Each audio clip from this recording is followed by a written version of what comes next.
এতিয়া দিল্লীতো প্ৰধানমন্ত্ৰীৰ ঘৰতো বান্দৰ সোমাই যায় সুপ্ৰিম কোৰ্টে অৰ্ডাৰ দিছে যে বান্দৰক আপুনি একো কৰিব নোৱাৰে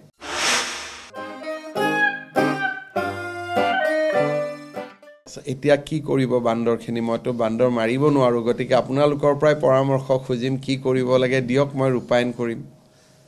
এটা কি কৰিব পাৰো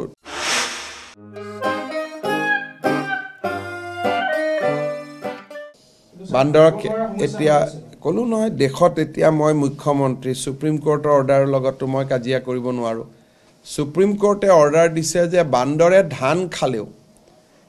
বান্দৰে ঘৰৰ বেডৰুমৰ ভিতৰত সোমালেও বান্দৰক আপুনি মাৰিব নোৱাৰে কেছটো মেনকা গান্ধীয়ে কৰিছিল সুপ্ৰিম কোৰ্টে ৰায় দিছে আৰু দিল্লীত সকলো কেবিনেট মন্ত্ৰীৰ ঘৰৰ ভিতৰত বান্দৰ এটা বন্যপ্ৰাণী আইনখনে ইমান ষ্ট্ৰং যে বহুত ক্ষেত্ৰত আমি ইচ্ছা কৰিলেও একো কৰিব নোৱাৰো গতিকে সেই ক্ষেত্ৰত আমি কি কৰিব পাৰো কি কৰিব নোৱাৰো আপোনালোকেও আমাৰ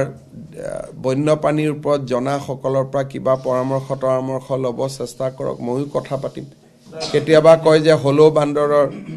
এটা লৈ আহিলে বাকি বান্দৰবোৰ দৌৰি যায় বুলি এনেকুৱা বিভিন্ন কথা ওলাই থাকে কিন্তু এতিয়ালৈকে আমি একো চৰকাৰীভাৱে আমি একো কৰিব পৰা নাই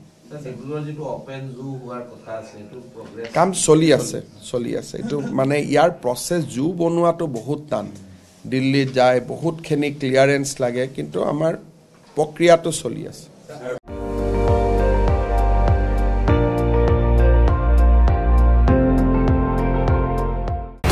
আপুনি চাই আছে ND24 সৰ্বশ্ৰেষ্ঠ নহয় সৰ্বোত্তমৰ দৌৰ